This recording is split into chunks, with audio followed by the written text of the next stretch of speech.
Pour son peuple aujourd'hui. Et si on se levait tous ensemble, et on va aller dans la parole du Seigneur. La dernière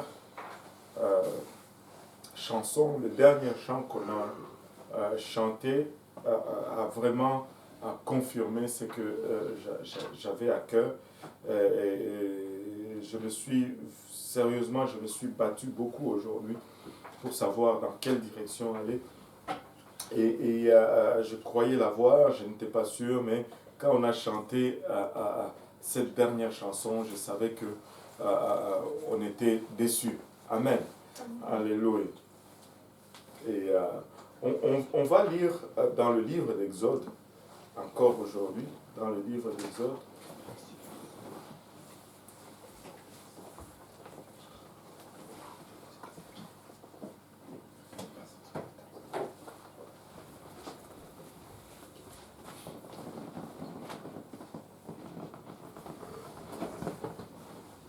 Alléluia. Exode chapitre 3, on va lire du 1er au 8e verset. Et puis après, on va parler. Et puis, on va s'encourager dans le Seigneur. Amen. Amen. Si vous l'avez trouvé, dites Amen pour ceux qui sont ici.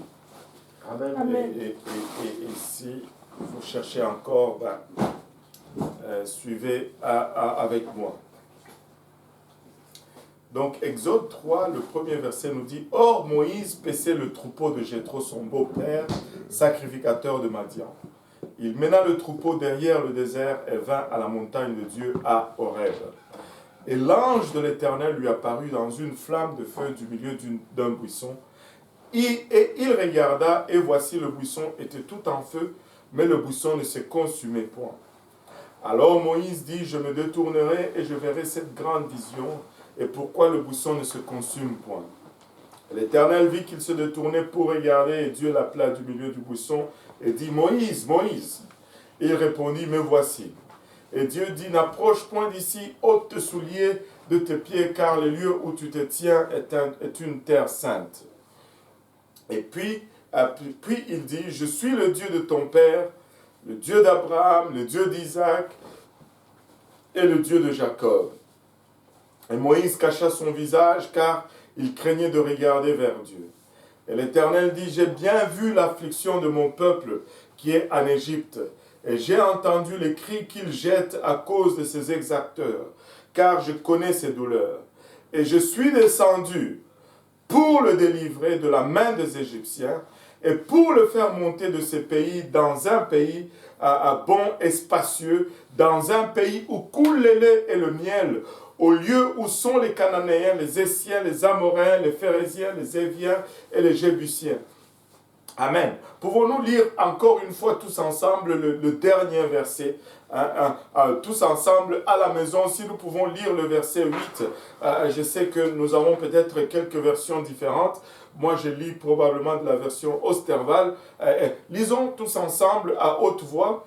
Et je suis descendu pour les délivrer de la main des Égyptiens et pour les faire monter de ces pays-là dans un bon pays espacieux, dans un pays où coule le lait et le miel, au lieu où sont les Cananéens, les Essiens, les Amoréens, les Phérésiens, les Éviens et les Jébusiens. Alléluia. Prions tous ensemble. Alléluia. Seigneur, nous te remercions encore une fois pour le privilège que nous avons de venir tous ensemble, de partager ta parole, Papa. Merci pour l'honneur que nous avons, Seigneur Jésus-Christ, de venir devant toi, Papa, et de partager celle-ci. Papa, alors que nous faisons ainsi, nous réalisons encore combien nous sommes des hommes charnels, Papa, et que ta parole est esprit, et que sans ton aide, nous ne pouvons la saisir. Seigneur, aide-nous maintenant, Papa, non seulement à la saisir, mais à la partager. Papa, que nous puissions faire ainsi avec onction, Seigneur. Que cette parole puisse trouver une place dans nos cœurs, Papa, qu'elle puisse y germer, produire de fruits, et que ce fruit nous conduise jusque dans la vie éternelle. Et c'est avec action de grâce dans le cœur que nous te prions ainsi. Dans le nom précieux de Jésus. Nous disons tous au nom de Jésus. Alléluia. Pouvons-nous battre nos mains pour le Seigneur?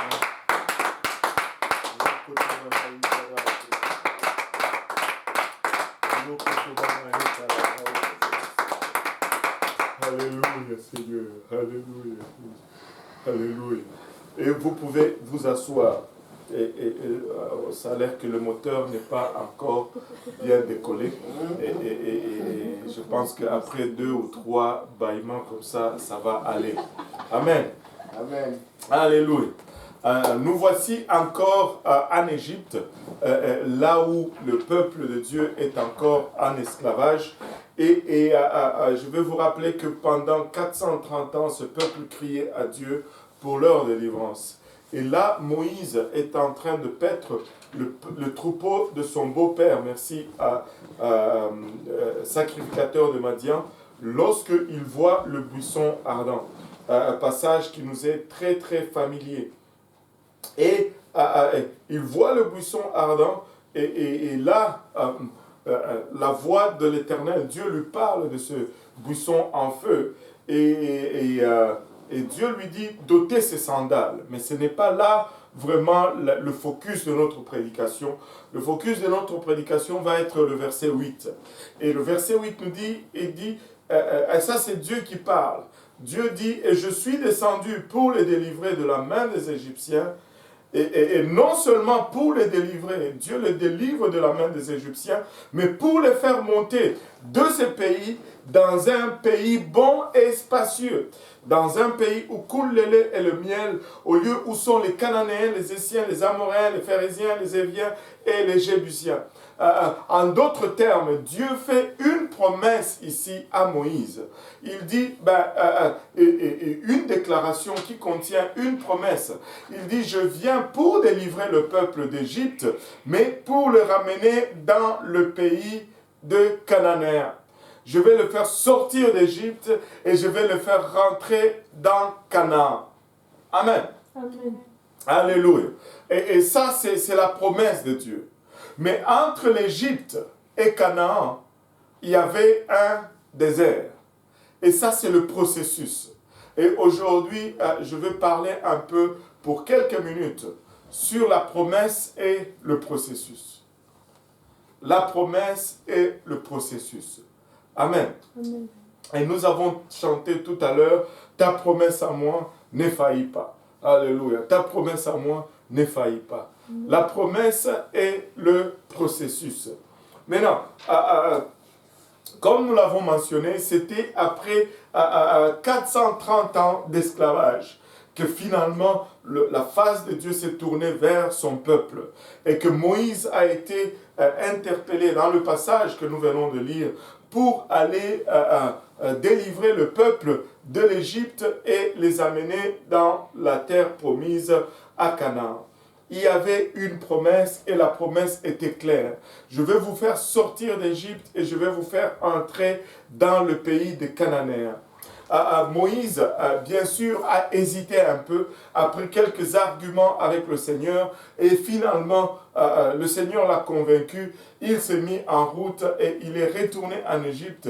Sur le chemin de retour, il a rencontré son frère Aaron qui s'est joint à lui et déjà en partant, je tiens à souligner que Aaron n'était pas l'idée de Dieu, mais Aaron est rentré en jeu suite aux hésitations de Moïse. Et finalement, il retourne en Égypte et là, il va voir Pharaon. Bien bombé, d'abord, il va voir le peuple. Il dit, le Dieu de vos pères m'a envoyé pour vous faire sortir d'Égypte et vous amener dans la terre promise, vous amener dans le pays que votre Dieu avait promis à Abraham, à Isaac et à Jacob, vos pères. Je ne sais pas si vous pouvez vous imaginer la joie de ce peuple. Finalement, nous allons finir avec les travaux forcés. Finalement, nous allons sortir de ces pays de servitude. Nous allons dormir quand nous voulons dormir. Nous allons nous réveiller quand nous allons réveiller. Nous allons finalement finalement jouir du salaire de nos efforts. L'esclavage est fini. Nous allons pouvoir vivre selon nos désirs. Nous allons pouvoir adorer les dieux que nous voulons adorer. C'était un jour de joie. Mais il n'anticipait pas tous les obstacles ou les problèmes qui allaient être suscités à cause justement de cette promesse. Et de là, Moïse part et va voir Pharaon. Pharaon, Dieu m'a envoyé pour faire sortir son peuple et les amener au désert, afin qu'ils aillent adorer Dieu et lui rendre hommage pour une fête. Et déjà là, Pharaon résiste. Le premier obstacle, c'était la résistance de Pharaon. Il y avait toujours la promesse, mais le processus venait de commencer. Et première étape dans ce processus, c'était la résistance de Pharaon. Dans le 5e chapitre du livre d'Exode, la Bible nous dit: après cela, Moïse et Aaron vinrent et dirent à Pharaon: ainsi a dit l'Éternel, le Dieu d'Israël, laisse aller mon peuple afin qu'il me célèbre une fête au désert. Mais Pharaon dit: qui est l'Éternel pour que j'obéisse à sa voix en laissant aller Israël? Je ne connais point l'Éternel et je ne laisserai pas non plus aller Israël. Et ils dirent: le Dieu des Hébreux est venu au-devant de nous. Permets-nous d'aller le chemin de 3 jours dans le désert pour que nous sacrifions à l'Éternel notre Dieu, de peur qu'il ne nous frappe par la peste ou par l'épée. Et ils rencontrèrent Moïse et Aaron qui les attendaient à leur sortie. Voilà, j'ai sauté au verset 26, c'est la suite. Et là, Pharaon dit: non, je ne laisse pas aller Moïse, plutôt le peuple d'Israël. Et par la suite, après cette demande, Pharaon dit: ce peuple est paresseux. Au lieu de travailler, ils veulent aller se prélasser dans le désert. Et il dit à ses contremaîtres: contremaîtres, ne leur donnez plus de paille.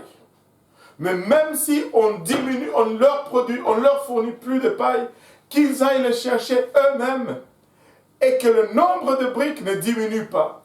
En d'autres termes, à cause de cette demande, leur travail devient tout simplement plus dur et le calvaire augmente. Et à cette nouvelle, le peuple était attristé. Ils sont allés voir Pharaon: mais pourquoi tu nous fais ça? Oui, Pharaon leur répond: vous êtes venus demander pour aller 3 jours dans le désert adorer Dieu. C'est parce que vous êtes paresseux. Et pour vous punir de votre paresse, voilà, c'est pourquoi le décret a été fait. Et là, le peuple s'est tourné vers Moïse et Aaron et ils leur ont dit: mais c'est quoi votre problème? Et regardez maintenant le 20e verset du chapitre 5. Et ils rencontrèrent Moïse et Aaron qui les attendaient à leur sortie d'auprès de Pharaon. Et ils leur dirent: que l'Éternel vous regarde et qu'il juge. Vous nous avez mis en mauvaise odeur devant Pharaon et devant ses serviteurs en leur mettant une épée à la main pour nous tuer. Et en d'autres termes, le peuple est en train de dire à Moïse: pourquoi même tu es venu avec tes demandes? Nous étions en train de travailler, ce n'était pas assez pour que tu viennes avec tes demandes, et voilà maintenant notre travail devient plus difficile. Pour un instant, ils ont oublié la promesse de la terre promise et ils se sont concentrés sur le processus et leur douleur était grande. Et nous savons qu'après plusieurs tracasseries, après plusieurs va-et-vient, finalement, Pharaon va consentir à les laisser aller. Pharaon va consentir à les laisser sortir. Ils sont allés, ils se sont mis en marche. Mais ce n'était pas pour adorer Dieu, mais c'était pour partir pour de bon. Ils ont marché. Ils suivaient une colonne de nuée et une colonne de nuée le jour et une colonne de feu la nuit, jusqu'à ce qu'ils se sont retrouvés au bord de la mer Rouge. Et là, ils ne pouvaient plus avancer. Pharaon, réalisant que le peuple ne retournait pas, a mobilisé son armée. Il s'est mis à la poursuite de ce peuple. qui était maintenant face à un obstacle qui était la mer Rouge. Et comme Pharaon s'approchait, dans Exode 14, verset 10, et comme Pharaon s'approchait, les enfants d'Israël levèrent les yeux, et voici les Égyptiens marchaient après eux. Alors les enfants d'Israël eurent une forte grande peur et crièrent à l'Éternel. Et ils dirent à Moïse, est-ce qu'il n'y avait pas de tombeau en Égypte que tu nous aies amenés pour mourir au désert? Qu'est-ce que tu nous as fait de nous faire sortir d'Égypte? N'est-ce pas ce que nous te disions en Égypte? Laisse-nous servir les Égyptiens, car il nous vaut mieux servir les Égyptiens que de mourir au désert. Encore une fois, les circonstances ont changé. Ils étaient dans le processus, en route vers la promesse, en route pour ce qu'ils ont pleuré pour pendant 430 ans. Mais à un moment donné, en ce temps particulier, le processus est devenu dur. Ils ont ôté leur regard de la promesse et ils se sont mis à regarder le processus et ils ont commencé à se plaindre. Et là, encore une fois, Dieu a fait un miracle. La colonne est passée en arrière d'eux. La mer s'est ouverte. Ils ont traversé la mer à pied sec et Pharaon a détruit, plutôt Dieu a détruit Pharaon et son armée dans les eaux de la mer Rouge. Et de l'autre côté de la mer, le peuple a dansé, le peuple a chanté, le peuple a sursauté.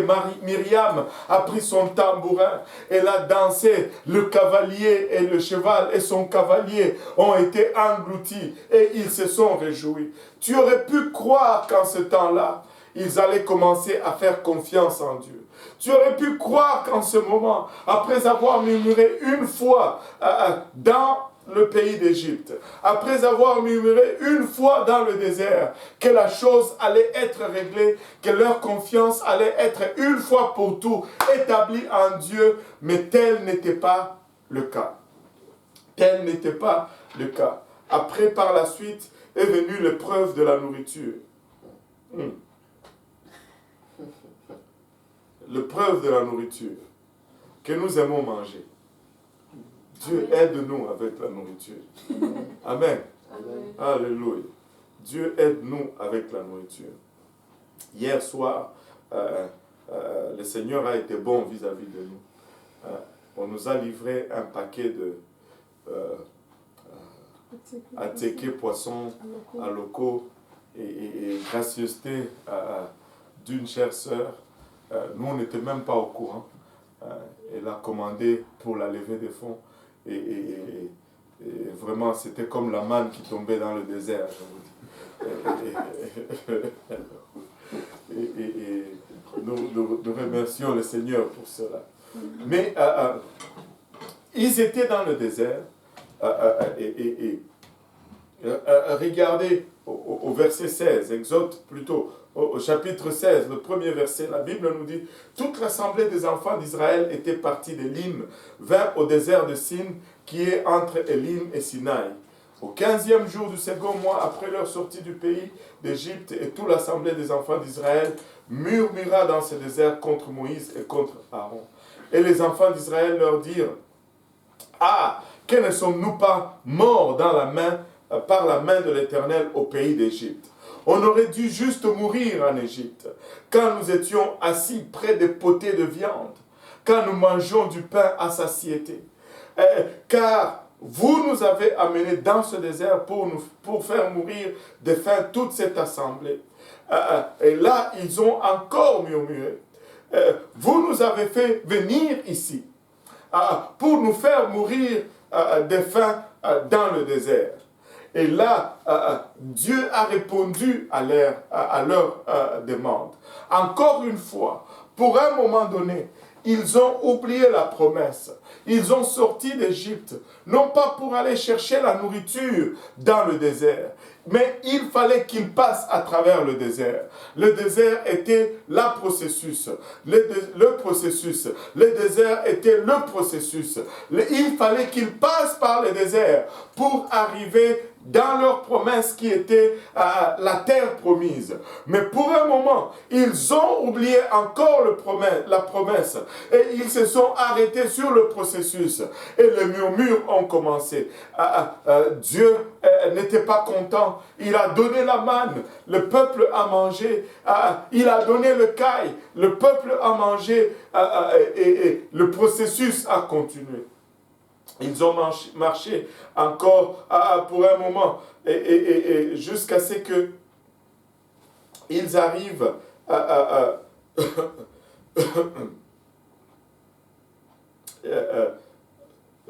jusqu'à ce qu'ils arrivent à manquer de l'eau. Encore une fois, le peuple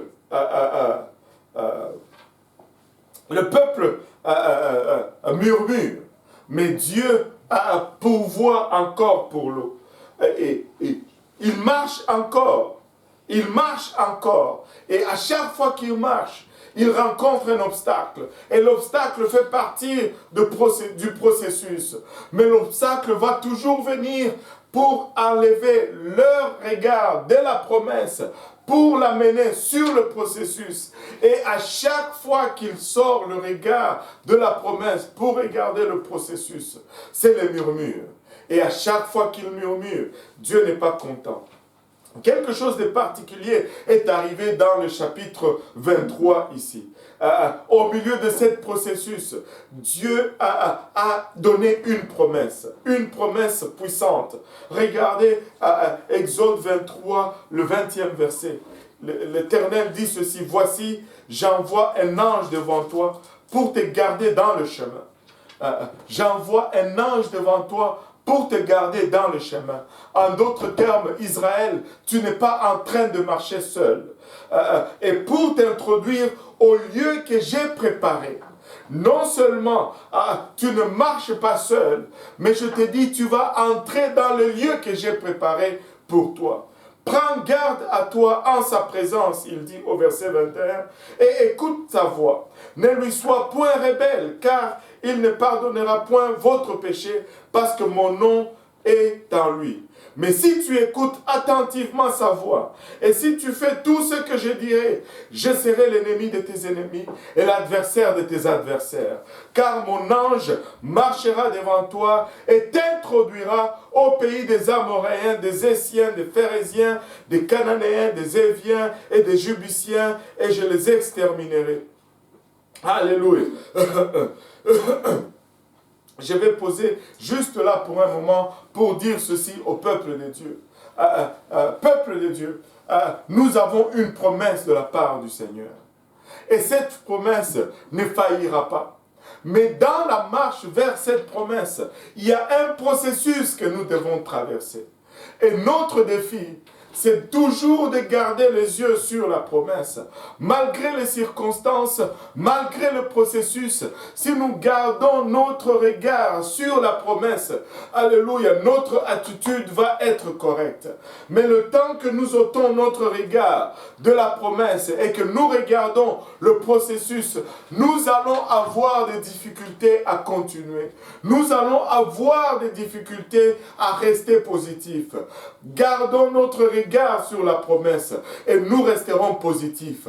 Gardons notre regard sur la promesse et nous allons faire face à tout obstacle avec la bonne attitude. Ici, on dirait que le Seigneur était fatigué un peu d'entendre les promesses, plutôt les complaintes ou les murmures de son peuple. Et il leur dit, écoutez, j'envoie un ange devant vous.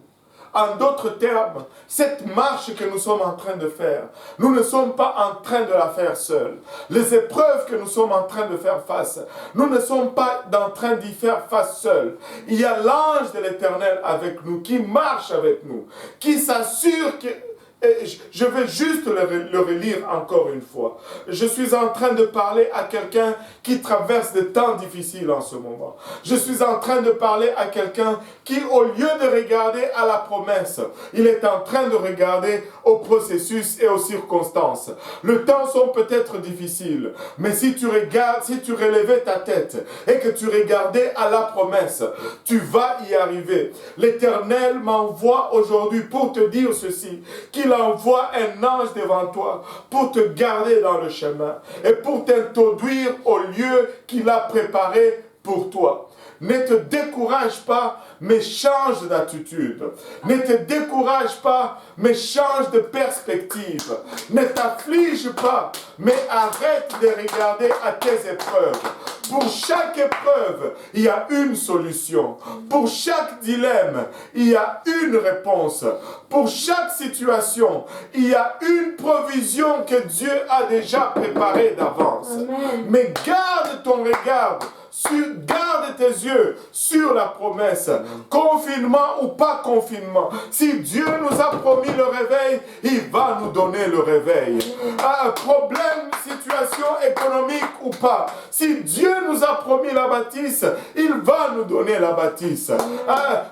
Opposition dans ta famille ou pas. Si Dieu t'a promis qu'il va le toucher, il va le faire. Mais garde ton regard sur la promesse. Garde ton regard sur la promesse. Certains d'entre vous, Dieu t'avait promis et t'avait montré qu'il allait sauver tes parents, qu'il allait sauver ton père, qu'il allait sauver ta mère, qu'il t'a même donné une vision. Alléluia, de ceux-ci en train d'être baptisés au nom de Jésus. Laisse-moi te dire, en ce moment, dans le processus, rien n'indique que cela va arriver. Mais si tu gardais ton regard sur ta promesse, si tu gardais ton regard sur cette promesse, tu vas la voir arriver. Tu vas la voir prendre place. Juste garde ton regard sur la promesse. Ne change pas de perspective. Alléluia. Pars du processus à la promesse. Du processus à la promesse. Il dit, prends garde à toi en sa présence et écoute sa voix. Ne lui sois point rebelle, car il ne pardonnera point ton péché parce que mon nom est en lui. Mais si tu écoutes, regardez, Exode 23, verset 22, c'est puissant, c'est tellement puissant que ça me donne envie de sauter un peu. C'est tellement puissant que ça me donne envie de courir, mais je ne peux pas aller loin ici, je suis confiné en arrière de cette cheminée.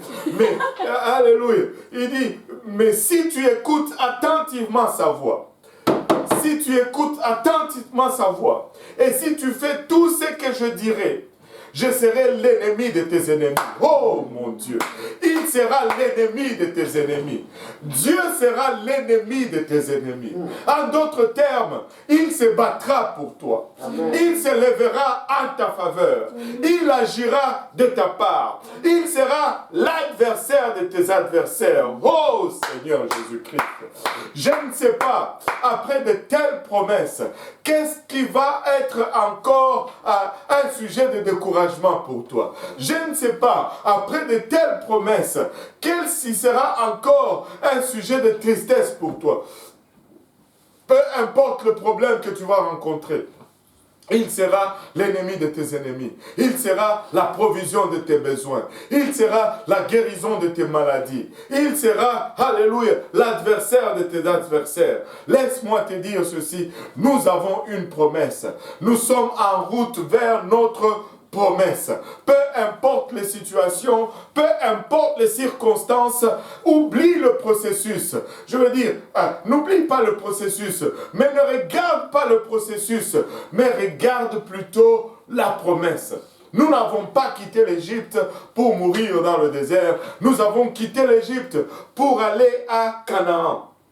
Alléluia. Mais malgré cela, le peuple a continué de se plaindre encore.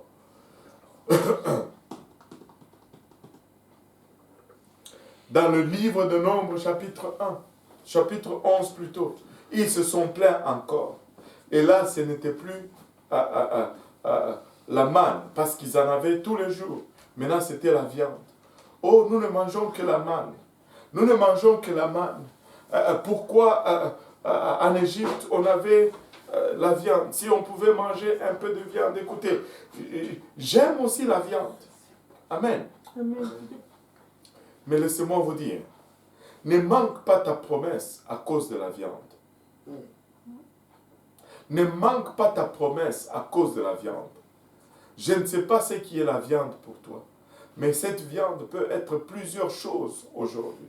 Il y en a pour qui c'est un travail, il y en a pour qui c'est un mari, il y en a pour qui c'est une femme, il y en a pour qui c'est une voiture, il y en a pour qui c'est une maison, il y en a pour qui c'est un enfant. Mais laisse-moi te dire, rien de tout cela ne vaut que tu manques Canaan. Amen. Nous sommes en route vers le ciel. Nous sommes en route vers l'éternité. Si Dieu donne, alléluia. Mais s'il ne donne pas, alléluia quand même. Alléluia. Et là, dans le livre de Nombre, ils se sont plaints encore. Regardez ceci. Or, le peuple fut comme des gens qui se plaignaient d'un malheur. C'était comme si il y avait un deuil. C'était comme s'il y avait un deuil. Et tout ça, c'est parce qu'ils voulaient de la viande. Moi, je suis certain que s'ils avaient juste demandé avec une attitude positive, que tout le monde dise attitude. Attitude. Alléluia. À la maison, si tout le monde peut dire attitude. Attitude. Alléluia. Et s'ils avaient juste dit, Seigneur, la manne, c'est pas si mauvais, c'est pas qu'on n'aime pas. Mais c'est possible d'avoir un peu de viande aujourd'hui. Moi, je crois que le Seigneur allait donner. Mais regardez qu'est-ce qu'eux, ils ont fait. Or, le peuple fut comme des gens qui se plaignent d'un malheur. Comme si quelque chose de mal était arrivé aux oreilles de l'Éternel. Et l'Éternel l'entendit et sa colère s'embrassa. Et le feu de l'Éternel s'alluma parmi eux et dévora l'extrémité du camp. Alors le peuple cria, Moïse pria et l'Éternel et le feu s'arrêta. Et l'on nomma ces lieux Tabéra, incendie, parce que le feu de l'Éternel s'était allumé parmi eux. Et la Bible nous dit, et le ramassis d'étrangers qui étaient parmi eux se livra à la convoitise. Et même les enfants d'Israël se mirent de nouveau à pleurer et dire, qui nous fera manger de la chair? Qui nous fera manger de la viande? Qui nous fera manger de la viande? Et il nous souvient des poissons que nous mangeons en Égypte. Pour rien. Ils ont oublié tous les coups de fouet qu'ils recevaient sur le dos pour ce poisson qu'ils mangeaient. Des concombres, des melons, des poireaux, des oignons et des os. Et c'est une chose dangereuse que de regarder toujours sa vie passer avec un regret, comme si le Seigneur avait mal fait en nous délivrant de cette vie de pécheurs. Et maintenant, notre âme est desséchée. Il n'y a rien du tout. Nos yeux ne voient que la manne. Et ce jour-là, Dieu leur a donné de la viande. Mais la viande leur est sortie par les oreilles et par les narines, littéralement. Parce que Dieu n'était pas content. Encore une fois, le processus a pris le dessus et la promesse a été ignorée et les conséquences ont été grave, jusqu'à ce qu'on arrive en ce moment fatal où ils étaient maintenant à la porte de la promesse. Ils étaient à la porte de Canaan. Ils étaient à la porte de tout ce qu'ils ont vécu pour. Ils étaient à la porte d'entrer dans la promesse. Il y avait Jéricho de l'autre côté. Ils ont envoyé des espions. Et les espions sont rentrés avec un rapport qu'il disait qu'il y avait des géants dans cette promesse. Encore une fois, le processus. Ils étaient à la porte de la promesse, mais le processus a pris toute leur attention. Nombre 14, le premier verset, après avoir entendu ce rapport, la Bible nous dit, alors toute l'assemblée éleva la voix et se mit à jeter des cris Et le peuple pleura cette nuit-là. Ils ont pleuré toute la nuit. Après avoir marché tout le long dans le désert, ils ont pleuré toute la nuit. Et tous les enfants d'Israël ont murmuré contre Moïse et contre Aaron. Et toute l'assemblée leur dit, que ne sommes-nous morts dans le pays d'Égypte ou dans ce désert? Que ne sommes-nous morts? Et pourquoi l'Éternel nous conduit-il vers ce pays pour y tomber par l'épée? Nos femmes et nos petits-enfants y seront une proie. Ne vaudrait-il pas mieux pour nous de retourner en Égypte? Et ils se dirent l'un à l'autre, établissons un chef et retournons en Égypte. Ils étaient prêts là à retourner en Égypte. Ils étaient prêts là à abandonner leurs promesses alors qu'ils étaient à la porte de leurs promesses, mais tellement consumés par le processus, tellement préoccupés par le processus, qu'ils étaient prêts à abandonner la promesse. Laissez-moi vous dire, peuple de Dieu, nous sommes trop proches de la promesse. Nous sommes à la porte de notre délivrance. La bataille peut sembler intense. Nous n'avons jamais vécu ce que nous sommes en train de vivre aujourd'hui. Nous n'avons jamais vécu une telle situation. Nous sommes tellement proches de la promesse. Mais en ce moment où nous sommes tellement proches de la promesse, le processus semble aussi tellement ultime, tellement intense, que certains d'entre nous contemplent même d'abandonner. Mais laissez-moi vous dire ceci, ce n'est pas le moment d'abandonner. C'est le moment de se rappeler pourquoi nous sommes arrivés jusque-là. C'est le moment de donner tout ce que nous avons en nous. Ils étaient prêts à retourner en Égypte. Ils étaient prêts à revenir en arrière. Alors que Dieu avait déjà tué Pharaon pour les délivrer. Dieu leur a laissé battre les Amalécites. Je ne sais pas si vous réalisez un peu tout ce que Dieu a fait pour eux. Israël, à leur sortie d'Égypte, Israël ne savait pas se battre. C'était des esclaves, ils n'avaient pas d'armée. Mais ils ont battu Amalek. Ils sont sortis victorieux des guerres. Ils ont eu l'eau du rocher. Ils ont eu la manne, ils ont eu l'écaille. Et là, ils étaient à la porte de la promesse. Mais le processus devenait lourd sur eux. Et ils se disent, on va retourner on va faire demi-tour pour retourner en Égypte. Alors qu'ils sont à la porte de la promesse. Je ne sais pas c'est quoi ta viande aujourd'hui. Je ne sais pas c'est quoi Jéricho pour toi aujourd'hui.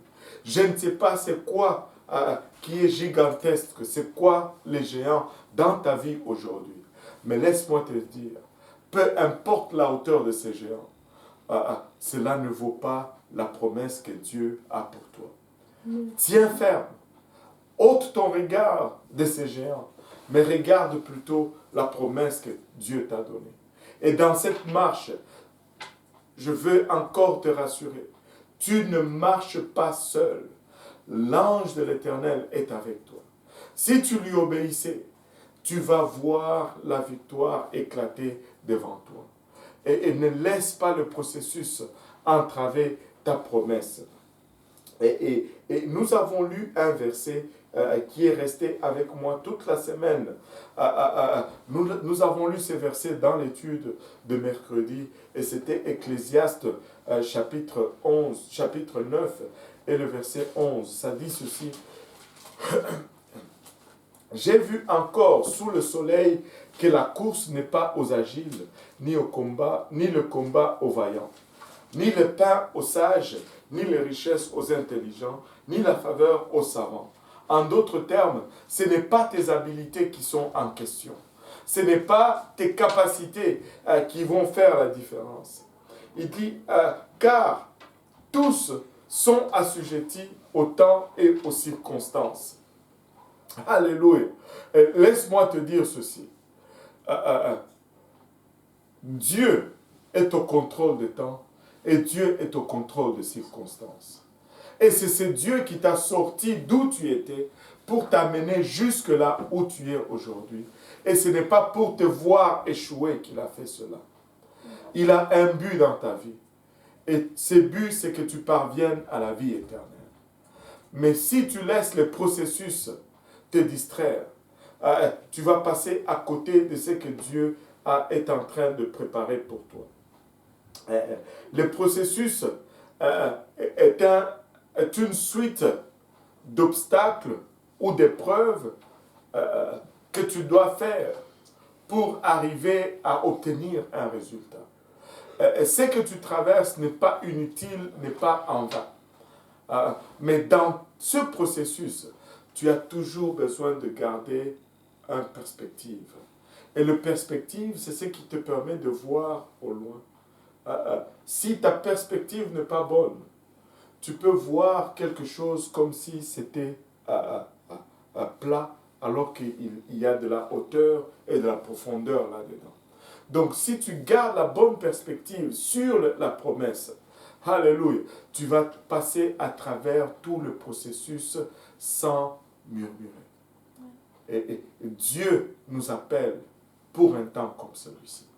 Il ne nous appelle pas seulement, et il nous donne cette assurance que tout ce dont nous allons avoir besoin, il va nous le donner.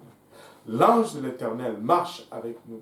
Confinement ou pas confinement, nous allons avoir le réveil. Rappelle-toi de la promesse que Dieu t'avait donnée. Et cette promesse est encore en vie. Et cette promesse va s'accomplir. Cette promesse va s'accomplir. Si nous pouvons nous lever tous ensemble. Alléluia.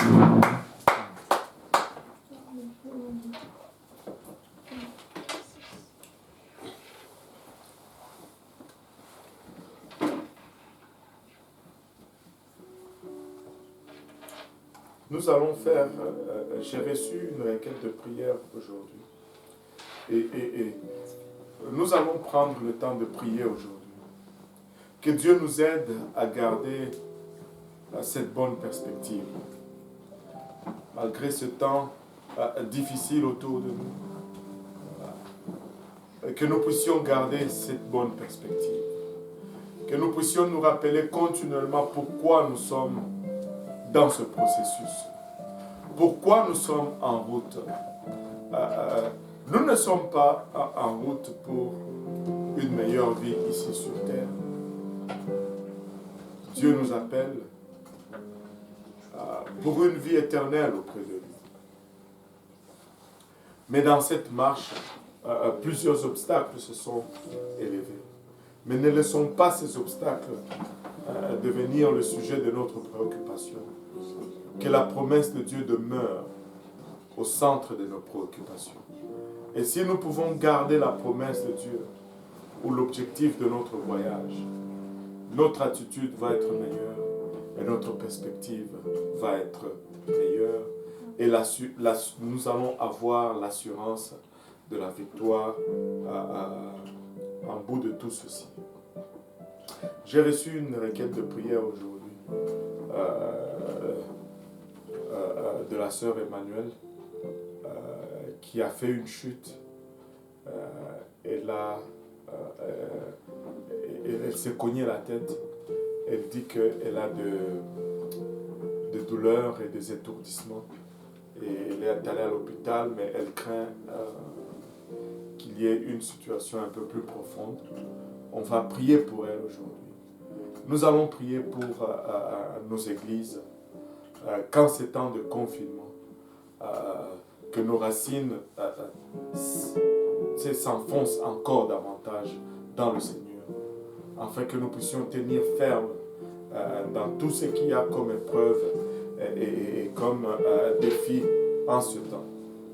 Et nous allons nous souvenir de toutes les familles que le Seigneur a envoyées à l'Église.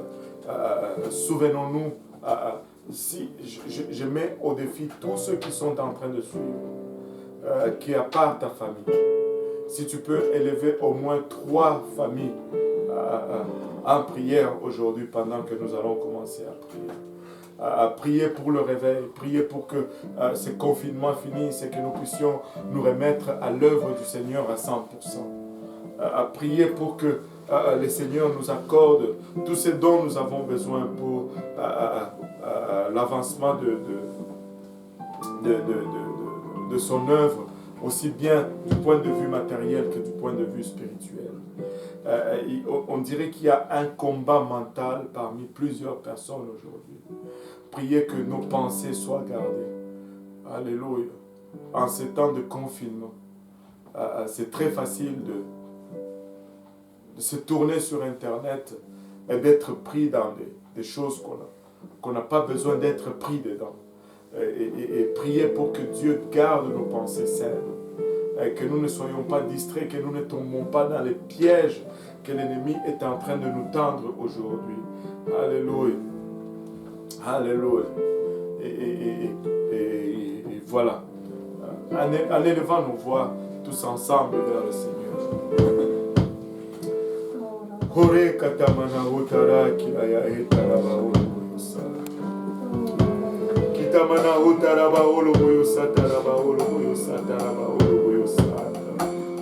Uroko tomana itaraba olomoyosa taraba olomoyosa.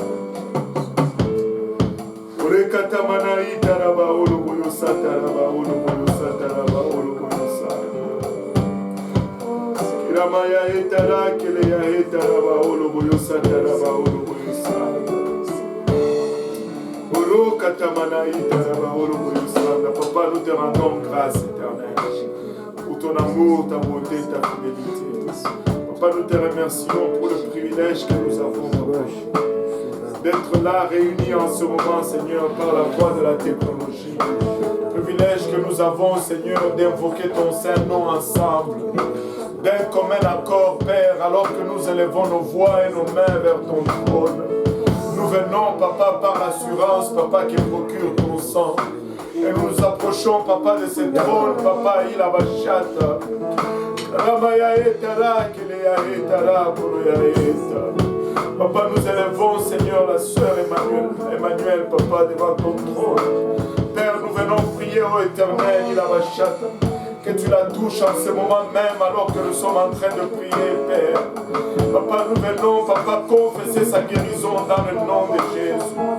Papa, nous venons donner à cette commotion, Papa, il a bachata, de la quitter à l'instant même, dans le nom précieux de Jésus-Christ de Nazareth. Père, nous confessons sa guérison, Papa. Nous venons bannir toute crainte, Papa, il a bachata. Dans le nom de Jésus-Christ de Nazareth. Papa, il a bachata, nous n'allons pas faillir à te donner honneur, louange et gloire.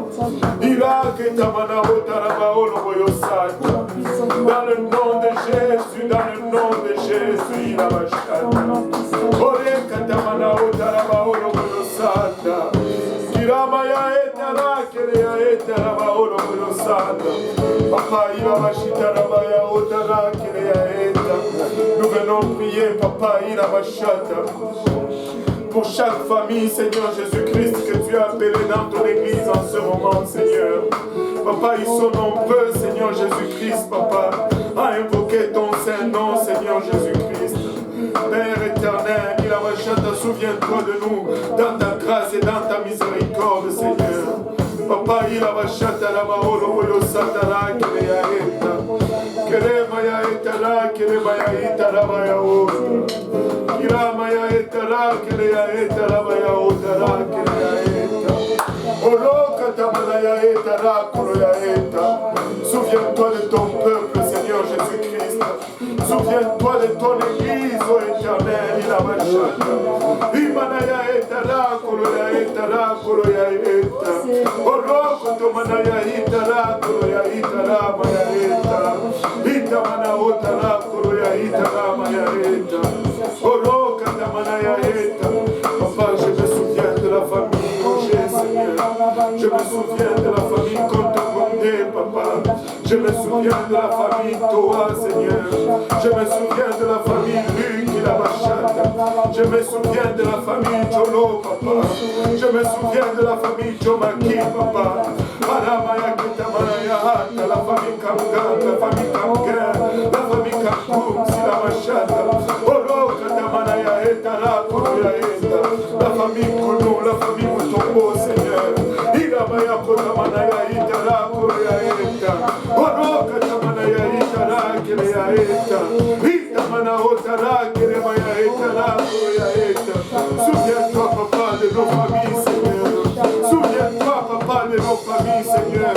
Garde nos pensées, ô Éternel.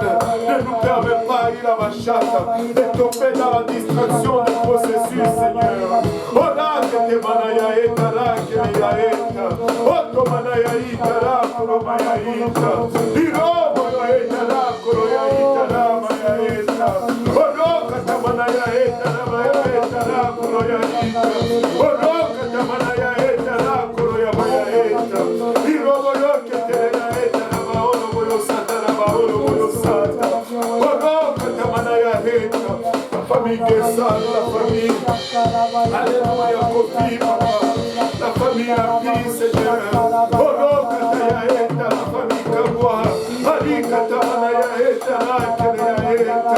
Oh non, Katanaya Eta, la famille Titona. Sataya Eta, la Koya Eta.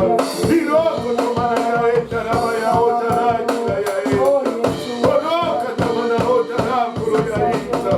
Oh non, Katamanaya Eta, la Koya Eta, la Koya Eta, la Koya Eta. Oh, la famille Jean-Pierre, Seigneur. Oh non, Kataraya Eta, la Koya Eta. Étends ta main, papa. Étends ta main, Seigneur. Étends ta main, Seigneur. Merveille, tu vas en famille, Seigneur Jésus-Christ. Souviens-toi de nos familles, papa. Souviens-toi de nos familles, Seigneur. Fortifie nos familles. Fortifie nos maisons, Seigneur. Ikatamana Otara, Kelea Eta. Oh non, Katamana Eta, la Kelea Eta. Ikotamana Eta, la Koya Eta, la Maholo Sata. Oh non, Kotoro Eta, la Kelea Eta, la Maholo Sata. Oh non, Katamana Otara, Maya Eta, la Kelea Eta, la Maholo Sata. Iro Kotomana Eta, la Kelea Eta, la Koya Eta. Oh non, Kotomana Eta, la Maholo Sata. Souviens-toi, papa, de la famille du soir. Allez, la Maya Eta, la famille Conan, Seigneur. Ira, Katamana Otara, Maholo Sata. Eketemana Otara, Kelea Eta. Ira, Ketemana Otara, Koloya Eta. Oroko Tomana Itara, Koloya Itara, Maholo Sata. Ira, Ketemana Otara, Koloya Itara, Maya Eta.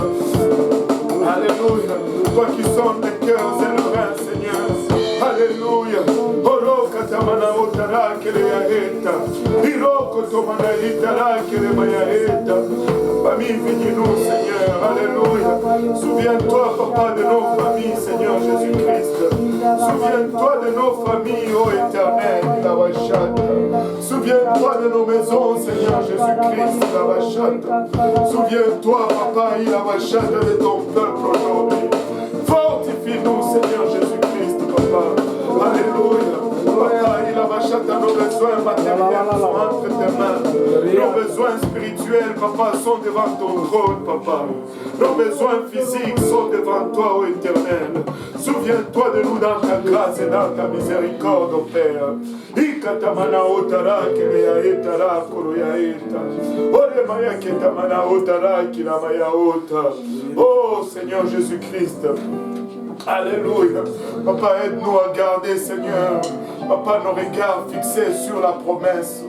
Papa, il a Wachata, ne permet pas, Seigneur Jésus-Christ, que notre regard, papa, soit interféré par le processus, Seigneur. Papa, nous acceptons de passer par le processus, papa.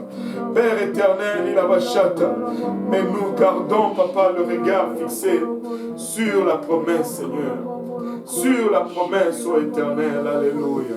Oro katamana itara kelea eta. Ore katamana otara kelea eta. Souviens-toi, papa, de la famille d'Almedaï, Seigneur. Alléluia. Oro katamana itara koloya eta. Ore maya etara kelea eta. Alléluia, la famille Kolke, Seigneur. Ila maya eta. Alléluia. Alléluia, Seigneur. Alléluia, Jésus. Alléluia. Gloire au nom de Jésus. Gloire au nom de Jésus. Les besoins sont multiples. Les besoins sont multiples. Alléluia. Mais ne laissons pas les besoins temporaires interférer. Alléluia. Avec ce qui est éternel. L'ange de l'éternel est avec nous. Et si nous lui sommes obéissants, l'éternel sera l'ennemi de nos ennemis. et l'adversaire de nos adversaires.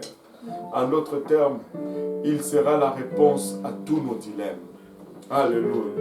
Alléluia. Mettons notre confiance à l'Éternel et gardons notre regard sur la promesse.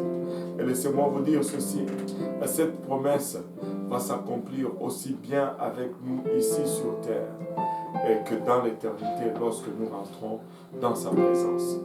Il va nous donner ce réveil tant convoité. Il va nous donner ces âmes pour lesquelles nous prions, nous gênons et nous nous battons. Le Seigneur va le faire. Amen. Alléluia. Le Seigneur va le faire. Alléluia. Battons nos mains pour le Seigneur.